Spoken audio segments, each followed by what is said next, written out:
of all, we're here to support your journey, however it looks. I mean, obviously, I'm here to talk tonight specifically about the Environment and Sustainability Program and how we got here, what it means, why it's different, why it might be the program for you if you're really driven by these issues.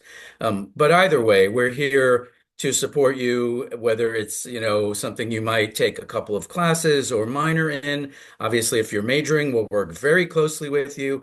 Or if you're just interested in how a Georgetown program takes shape and you really want to keep your options open, we're here to help you find your path, to build capacity, to find the things that resonate for you so that you can combine meaningful work in the world with doing good in the world. That's what we do at Georgetown, and we really do take that seriously.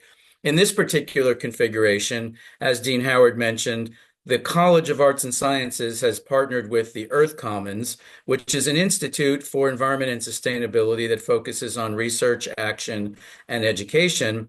We're relatively new, although there is a longer trajectory here in a different incarnation, funding research projects and establishing a faculty network and providing resources to students much earlier on than 2021. But in its current version, the Earth Commons is a really robust and dynamic space. We bring in colleagues from across the disciplines.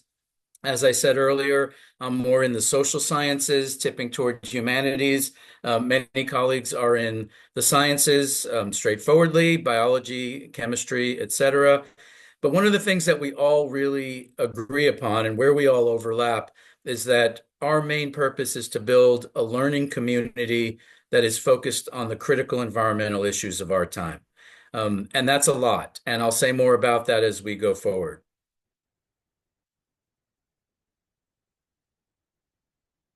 So before we get into the program and we say a little more about what drives us and why we built the program the way that we did with this hit the ground running framework, let's maybe take a moment just to learn a little more about all of you. In the chat, you can tell us a little bit about where you're from, maybe just a quick note about geography, what high school you attend, just so we can get to see a little more about you all. We know that this is a webinar and it's meant to be informative, but we also value engaged pedagogy here at Georgetown.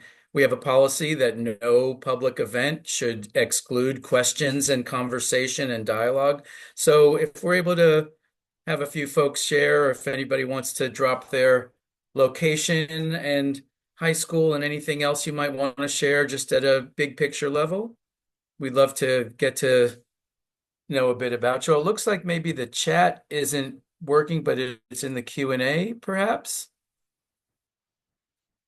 So we got an immediate shout out for New York City. Appreciate that very much. I am from New York City myself, born and mostly raised in Brooklyn. Where else are folks from? Oh, maybe the chat is going there now. All right, we've got a Bethesda. Oh, well, that's one of our hosts. Thank you.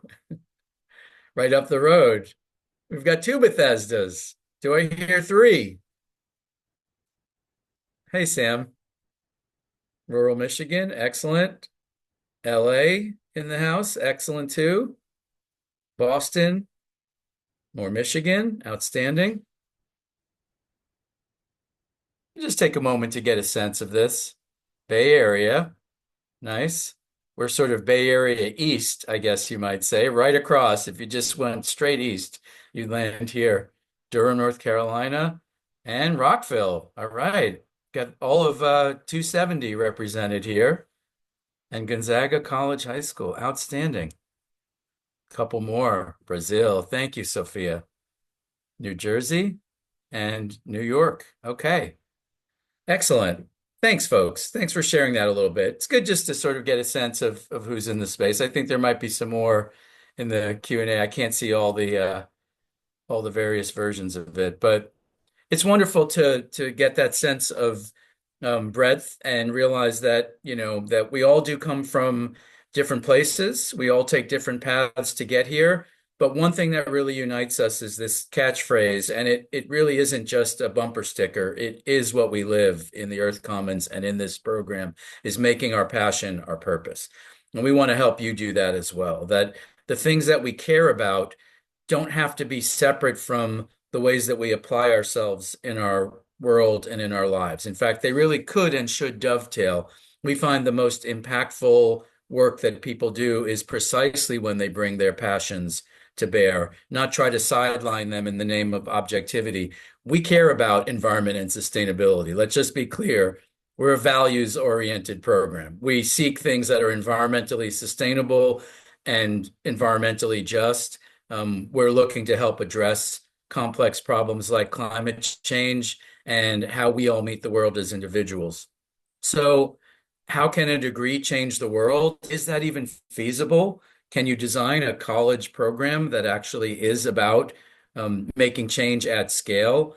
We think so, and the early returns are promising. Again, this degree program in environment and sustainability builds on many years of work through what we previously had called environmental studies, which was similar in some ways in its interdisciplinary grounding that I'll say a bit more about in a moment. But really, we are about impact, where the skills that you develop will be helpful in your own life journey as human beings navigating a complex and changing world. So it is a degree for a changing world, but it's also a degree to help change that world, to shape the arc of how things are unfolding. We don't have to be passive spectators. We don't have to buy into a narrative of an inevitability that some of these problems are too big to be solved. There really is an opening here. There's a really strong window and a lot of momentum built on passion and purpose alike, where folks are leaning in to help build resilient communities, where we can merge our lives and our livelihoods, where we can become change makers in our close in, small scale moments of our lives, and also in the larger frames in which we operate.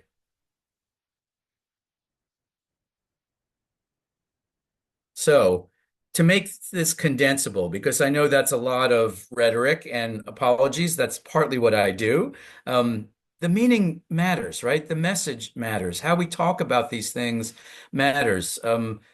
But also like how we get granular here, like to make sense of it, we try to center these domains of knowledge, these areas of study, these particular realms. And as I said earlier, they map into something that looks like a four-legged stool. Like we need all of these in equal parts to do this work well, to address, unsustainable practices in day-to-day operations, all the way up to the gathering effects of climate change that are happening in real time.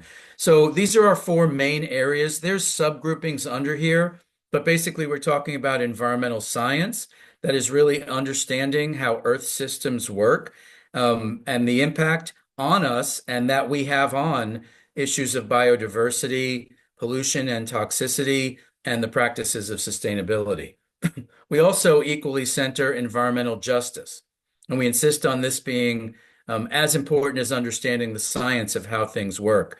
Here we look at communities and how power dynamics work, how people advocate for themselves and for change even beyond their own interests, and how these social indicators of vulnerability and health often coincide with environmental outcomes. And then there's environmental governance, which looks at law and economics, policy making, how decisions are made, and the impacts of those policies, including in times when those policies are shifting rapidly. What fills that space? How do people still govern and make decisions in vacuums when there aren't structures to support their work? This has been going on for a long time. It's not a new phenomenon. And we find that a lot of environmental justice communities have precisely been occupying that space of self-advocacy and self-governance to address these environmental issues. And lastly, there's environmental culture, which is really about how the issues are represented and shaped in the media, how we frame the conversation, the kinds of narratives that we allow ourselves to imagine. Are we only given stories of inevitable environmental collapse? You've seen them. They're all over Netflix and science fiction channels. There's this motif of, humans used up the earth and we have to go find another world to start over again. We don't get as many stories telling us what if we got it right. how can we imagine ourselves into a future if we don't have meaning and stories that help us see what that could look like to provide a North Star so that our science and our mobilizations and our policy making can move toward that better future? And I'll just say before we advance the slide, that little tagline at the bottom, within all of that, we invite all of our students to customize their own pathway. So you're not limited to these areas. In fact, most of our students find interesting juxtapositions and points in between and among these areas to develop their own unique path that weaves a thread through them.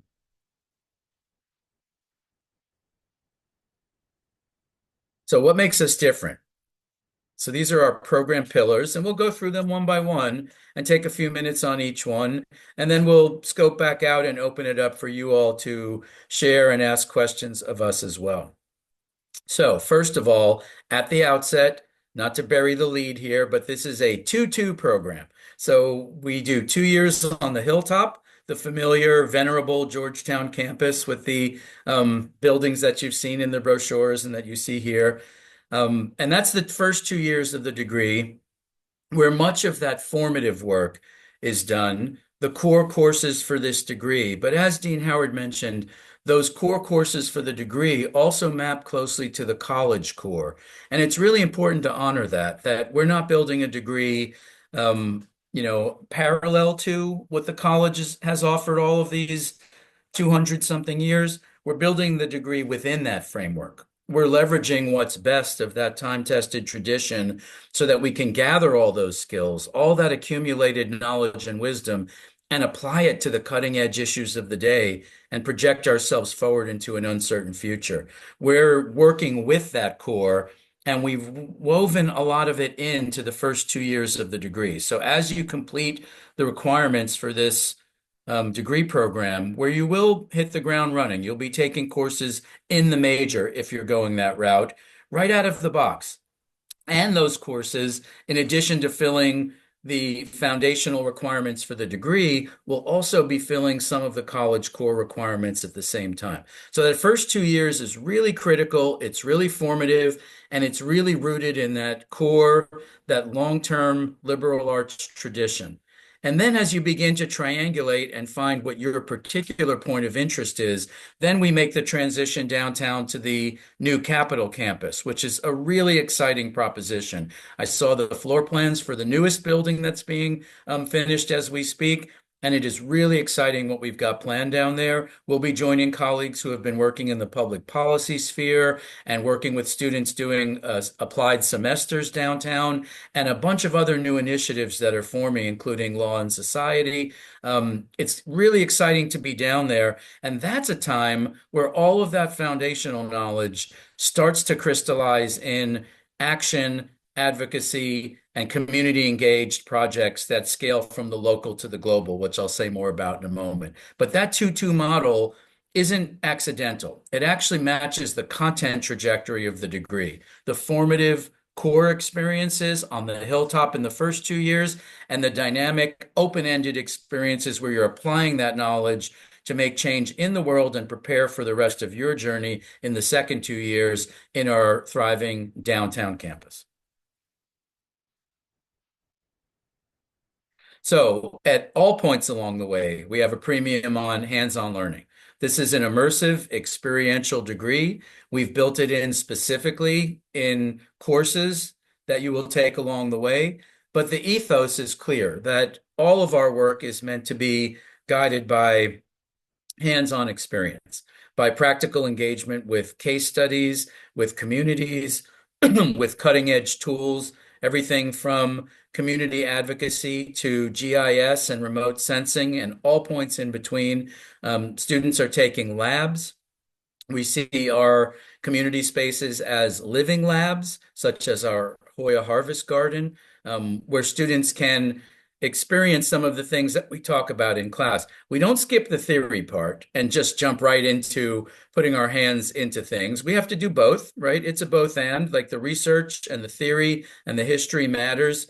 but it's equally important to be able to apply that to get out of the classroom, or I would say even more to the point, to enlarge in the classroom to include the campus, the community, the city, and eventually the globe itself, that we've widened the classroom to be all of those spaces. And we offer a myriad of experiences and possibilities for students to do that. And to support that, we need to draw upon a wide range of disciplines. No single area of study can claim a premium on fully understanding the implications of environmental and climate issues. We need all of the extant fields and new fields that are emerging to really make sense of these complex phenomena. So you may already have an inkling of this. I'm guessing that many of you in this space have a keen interest in environmental issues. Maybe you've worked on them throughout your high school journey. You've been part of green clubs and you've been thinking about these questions, whether it's, oceans or air or pollution. Whatever your interest line is, we're offering a multiplicity of ways to build your toolkit, to weave together as many disciplines as possible and as many diverse perspectives and knowledge traditions. That means valuing the expertise of scientists and policymakers, and also equally of people in communities who have been on the front lines and fence lines of many of these issues for a very long time. It's that multiplicity of learning where we start to bring in a multiple angles perspective into these complex questions that is really, really dynamic and a really positive evolution in how we do this work. We don't pitch these issues in some kind of glib way where it's really simple, like, the climate is changing due to carbon emissions. Here's the formula to solve it. That is not the way we think about these questions. It's much more complicated than that. It involves worldviews. It involves people's livelihoods. It involves science. It also involves our imaginations. As we said, that array of fields and areas of study really has to be part of how we get about these questions in a thoughtful way. Complex problems demand complex engagement. No simple solutions to complicated problems, but we stay on the job and we keep expanding our sphere of what's possible when we compare our notes among and between each other. And to do that, we take your journey as seriously as we take the journey of making change in the world. So you are also a text in our classes. You are also bringing in your expertise. We rely upon our students to help add their voices and perspectives to what we're doing. Yes, there are times when in a classroom we can be didactic. We're sharing knowledge and experience and case studies and bringing in experts and guests. But it really is all about your personal and professional development, how you can cultivate a sense of where you want to go and keep your bearings in the process. So this is about your future journey. It's also about how you relate to your peers and how we encourage and build in straightforward moments where students work collaboratively in group projects, where students further along help mentor students who are just starting in the program. We do internship placements so that you're doing these kind of apprenticeship-like programs where you're learning from those who are already in the field. Where we're doing advising in a very personalized way. You will not be anonymous to us. This will not be just a matter of showing up to classes and filling boxes on a degree plan. We will see you. We will know you. We will help you shape the fine points of your journey along the way. And that's really, really a premium in what we do here. And then last but not least is making sure that there's a sense of hope and agency built into all of this. This work can be a lot. It can be overwhelming. It's not easy to engage critical, complex issues like this. But when we do it together, just like with a table, if you try to balance it on one leg, it doesn't work. But when you spread the weight out over many legs, lo and behold, relatively thin legs on a table can hold up a lot of weight. That's the model that we develop hope and agency together, and we want to give you something positive to point toward, not just critical things to react to or from. I'll chime in just for a minute, and this may be just to give Dr. Amster a chance to catch his breath. But I also just want to say, as somebody that participated in kind of on a with a light touch in the development of this program, not at its center, but that gave me a different vantage, which was to watch how this degree program evolved. And I just wanted to give a little glimpse into that because what I've never seen before was the deep engagement of students involved in the creation of this program, through not just focus groups and asking opinions, but actually bringing them in to design the program at its skeleton and out, which I think is really important because what it tells me is, as Dr. Amster was saying, this is a student focused major through and through. And a couple of the words on the screen right now, personal and professional both, those point to some of those particular emphases that we place. You don't hear the word professional spoken very often, or at least very comfortably, in a liberal arts setting, which Georgetown absolutely is, especially Georgetown College. But in the Jesuit imagination, there are ways to embrace it that are absolutely essential to a student's development and growth. And that is that we absolutely want students, and this was again part of student input on the way in, we want you, while you're learning and engaging your intellectual interests, to see that deeply connected to where you're going. You've heard us talk about change making and action and actual work. And this is essential to making a degree like this really kind of answer its promise. Uh, Personal and professional both. Those things allowed this, and the students who were there at the beginning to bring these values in even more. I think that speaks volumes about where this degree is headed. So I just wanted to put that in because, again, there are many ways in which professional development is almost, you can almost hear that as though it's not really supposed to be a part of the liberal arts conversation. And at Georgetown in general, we reject that sort of oppositional framing of liberal arts values and what you're going to do with your life. Like we think those are absolutely intertwined. And I think this degree in particular is a really special embodiment of that connection. Thanks, Tad. Appreciate that. And just to extend the point further, we can advance to the next slide.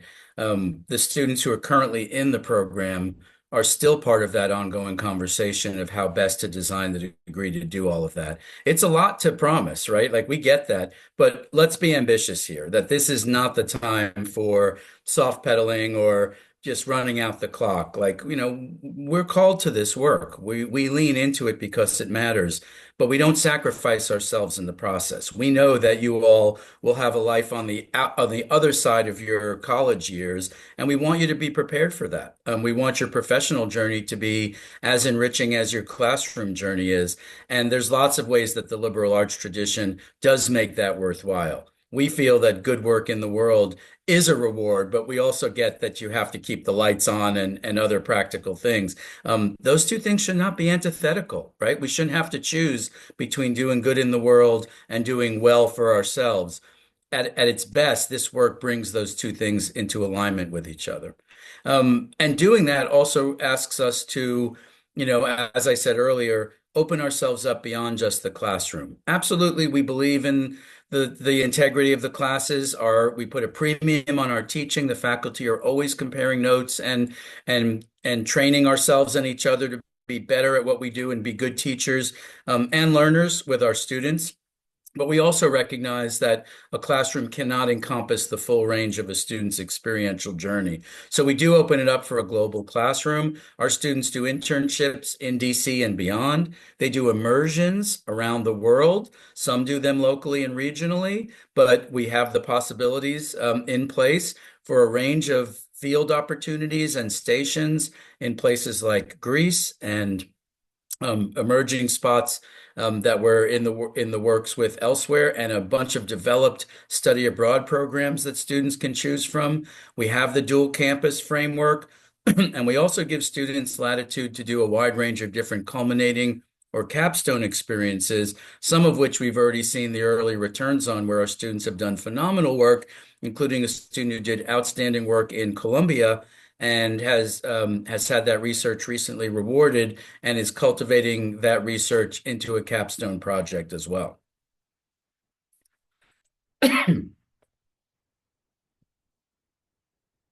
And to wrap everything around this, and I think we've made this point clear, but it's worth breaking it out as its own slide. We really do take seriously the Georgetown motto of, being people for others, not just people out in the world, but for each other in this community. And I will say, being here for 12 years, I have felt that since the day I got here. And that's really saying something because I came from a very small liberal arts school before I got here, that the scale of it suggested a pretty tight learning community. You don't know when you scale up to larger numbers in a more urban place if that texture will hold. It absolutely does at Georgetown. It really is a dynamic and supportive place to be. We really do care. We care about one another. We care about the issues that matter. We help students find their voice with each other, and it does not mean that we're leading those groups and processes. We help support students discovering their own interests and forming groups around food rescue and environmental justice and community gardens and a whole range of other projects. We're here to be mentors. It doesn't always have to look formalized where you make an appointment and somehow it's in our office hours that you're specifically seeking us out, or that you can only talk to the professors who you're taking classes with. Absolutely not. Mentorship is an ongoing product all the time. We're all wide open. And even after you graduate, that mentorship continues to help you continue. We really do care about your journey because it's your journey and you're here to do that and we're here to help you, but also because that allows all of us to bring our best selves to this work. And as I started the presentation, just to circle back to that, these are important issues. We are at a time of profound interlocking environmental concerns, if not outright crises. And that does ask of us to be something else than just observers. When we say a community that cares, we care about those issues, but we have to take care of ourselves to be able to do that work well. And last but not least, I believe, if I'm counting the slides correctly, all of this is about, being prepared for a changing world. What does that look like? Maybe you're working in a dedicated sustainability position in a company or a governmental entity. Maybe you're in a nonprofit or agency that's working on environment and sustainability issues as its focal point. Maybe you're moving on to grad school in law or public policy. We have master's programs here that many students go into as well. Maybe you're doing science and research and data-driven and analytical projects. Maybe you're in the educational sector and you're working for community and cultural change organizations. There's a whole range of things we've seen our students go on to coming through this lens. And there are positions here that we don't know about yet because the world is changing rapidly and new possibilities are always opening up as technology changes, as some areas ebb, others flow, and as the conditions change and open up new ways of engagement in dealing with a world that is confronting these kinds of questions. But our goal is that every student who comes through the degree program will be prepared for encountering that world in a meaningful and hopefully mutually supportive way. So what's next? If you're interested, if you're in this space because you are ready to roll and, environment and sustainability, that's what I want to do, great. We're here to help you get started right away. And if you're here because you're interested but not sure, 100%, that's great too. Maybe take a couple of classes to start, see where it goes. Maybe it turns into a minor. There's on-ramps and off-ramps. We've had students who started out slow and then really found themselves with the wind at their back on these issues and wound up, stepping fully into the degree. So wherever you're at, we're happy to answer any questions now, and you can also scan the QR and visit the website that's on the screen and find out more information. And of course, reach out to any of us if you've got any other questions that emerge after this forum. So with that, I think we'd like to open it up to you all for any thoughts or questions that you have. I see a couple have already popped into the Q&A. I can start with those, and as others emerge, feel free to add them to the chat or into the Q&A. So how many students are currently in the program? So we've started a bit small because the degree wasn't formally approved until recently. So we were working in an as-if space for a while, which meant the first couple of waves of students were very entrepreneurial. They were moving into the degree program before it formally existed, which is a real testament to their fortitude and faith in what we were designing. So there's a couple of student classes that are actually just about to go downtown in a relatively small cohort in that 2-year cycle on the back end of the degree.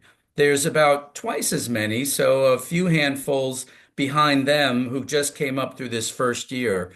Your class year would be the first that we consider would have caught the wave all the way through. That you'd be the first class that really had this marketed to them and knew about this and had it fully fleshed out with students moving downtown as you're entering. And we're seeing a lot of interest in the program right now among students in your cohort year. In addition to that, we have a lot of folks minoring in the degree, again, because students who are here before didn't have the option to major. Many of them are doing the minor, and we've got a few dozen in the minor. Again, that's pretty remarkable because it didn't exist until recently. And even beyond that, if you look at the numbers in our classes, we are almost always full to the brim across all of our course offerings. So there's a lot of interest, and I would say our learning community, when you do all the math on that, is quite large. When we send out emails to our environment and sustainability students, we're approaching 100, and that's before we've even onboarded any new students. Is there a way to visit the Capitol campus? I'm sure somebody could help arrange that. Yeah, there absolutely is a way to visit it. I mean, so first of all, it's an open campus. It's if the phrase Capitol campus is too mysterious, let me just point out that the Georgetown University Law School has been downtown right near the Capitol and Union Station for 60, 70 years. And that is kind of at the center of the Capitol campus. So the undergraduate programs that have moved are forming up around this existing campus. So it's not a brand new place. So it is absolutely visitable. If you wanted to reach out, we could. To my knowledge, there aren't formal like admissions tours there the way they're run on the hilltop, but even better, come for a personal tour, and we would be glad to show you around. It's lots of people there are able to show you in through the uh, residence hall, which by the way is quite nice. The different buildings. One of them is still being developed, so that may not be enterable, but the majority of the spaces at the Capitol campus are. You can get a good feel for what it would be like to walk around there. It's lovely. Yeah, and I'll pick up a couple more of these that dovetail on that. So Amelia asked about years 3 and 4, where do students tend to live downtown? As Dean Howard said, the living accommodations down there are actually really, really nice. They're quite spectacular, actually.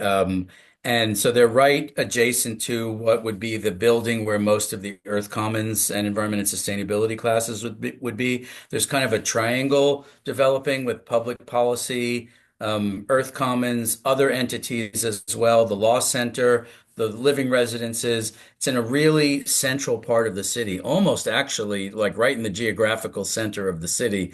You can see the Capitol building from where we are there. So we're right in the heart of everything. Students tend to live in those facilities downtown because they are so nice. Occasionally, students might find accommodations nearby off campus, but so far most of the students are opting for the excellent facilities downtown in that area. And then thinking about, is it possible um, to do double majors and how would that work if you're still, if you're going downtown on the Capitol campus? So nothing is impossible, but it's not easy to pull off a double major with this degree, partly because it is so structured in the first 2 years. And then it would be tricky to come back to the hilltop kind of thing and, finishing a major in that way in the latter 2 years. It's not impossible, especially if you're pairing it with one of the degrees that's offered downtown, like public policy. So we haven't ruled it out, and there may be case by case moments where we could make that work. If it's in the offing and if it's feasible and if the math works and if we can make the logistics work, absolutely, we're happy to help you try to make that happen. Realistically, it's not going to be easy to do just for bandwidth, possibilities, but again, never say never. Um, Yeah, and have I'll say another thing yeah. about double majoring, just while you're on it. Lots of students at Georgetown inquire about double majoring, and one of kind of our favorite advising conversations is with students who are thinking about it. And we're never in the posture of discouraging a double major. We just like to inquire about, why do you want to do it? Even just 4 years on the hilltop, a double major can cost you a degree of freedom that you might otherwise actually prefer to have than the second major. Because one of the delicious things about an education at Georgetown is you can do a degree where you've got a major, a core, and then 15, 20 wide open spots to take kind of whatever you want. And that also is a rich and beautiful degree in the college.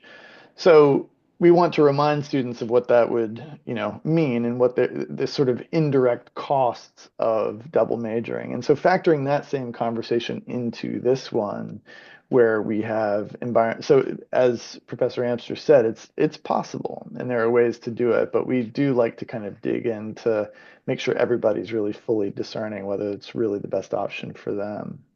Yeah. And go ahead, sorry. No, no, please, please.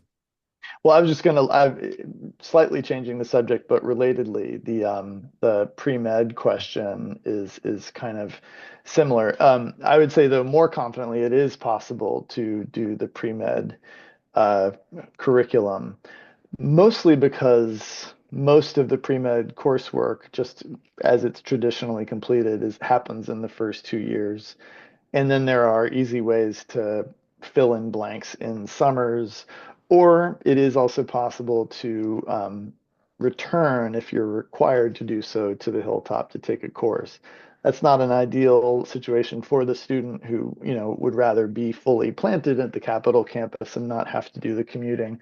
But there are multiple ways to do that, mostly because of where those courses land. And again, that's just something we would sit with you and chart out and advise on quite carefully. But it's actually kind of a lovely combination in many ways. And I'll just add, extending that, just the question that Amelia posed about interest in environmental entrepreneurship and business. So we actually have quite a few students who are interested in that. That, would kind of fall under the environmental governance bucket of areas, law, policy, economics. But even beyond that, we have a lot of folks that are connected to our business school who are working on entrepreneurship and sustainable entrepreneurship issues. There's been talk about developing a minor or courses along those lines over the years. But there's definitely a lot of interest. Many of the students who are currently in the program come at these environmental issues through the lens of economics and business. So you would definitely find a lot of cohort opportunities there.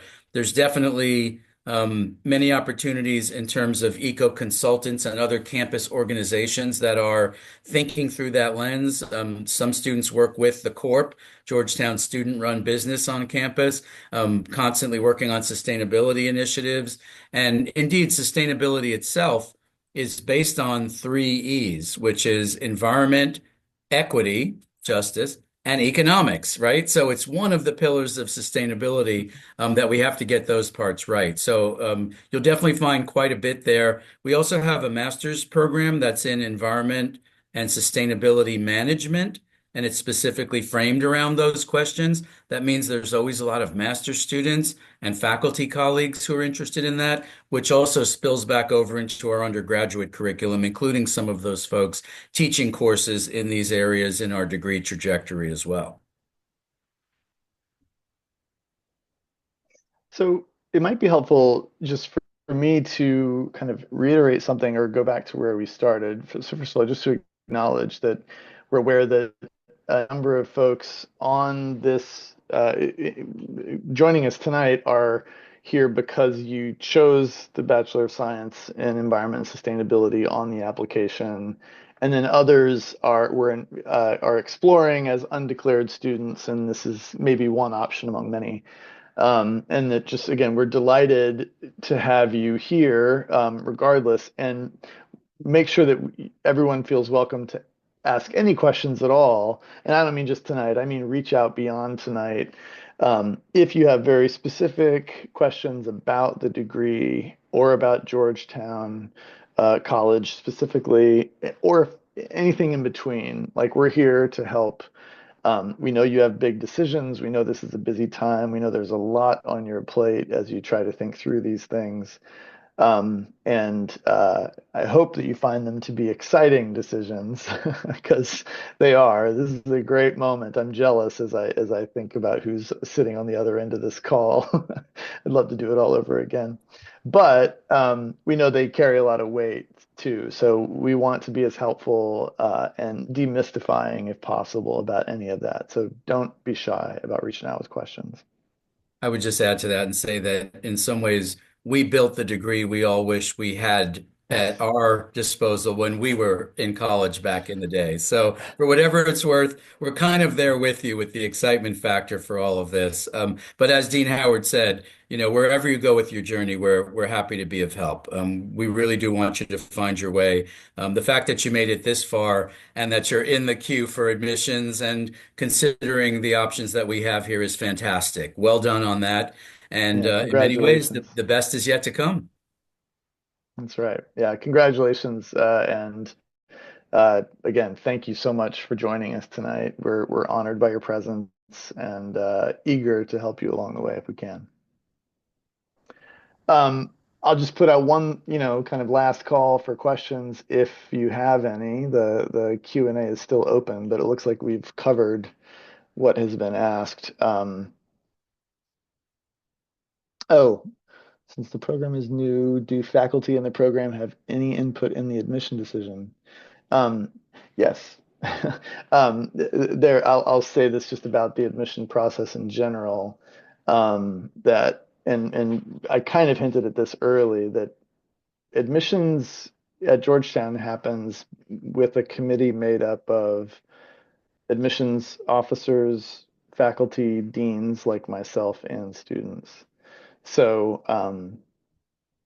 those of you, all of you admitted to Georgetown, again, congratulations, because that was the group that read and liked your applications. So, I mean, another way to think of it is, we have lots and lots of students who apply to Georgetown with dazzling credentials, and not all can be admitted. So when we do this review of applications, we dig in and look for something that really says, ooh, this person really gets what we're trying to do here. This person understands what's happening at Georgetown and in the college, and if appropriate, in the BSES degree. And this really feels like we kind of see eye to eye on what this is all about. When we feel that match, that's when the offer is made. So this isn't just a congratulations, you're great. This is a congratulations, we really, really like you. And we'd like to see you come to Georgetown and to do all these things that we believe in so deeply.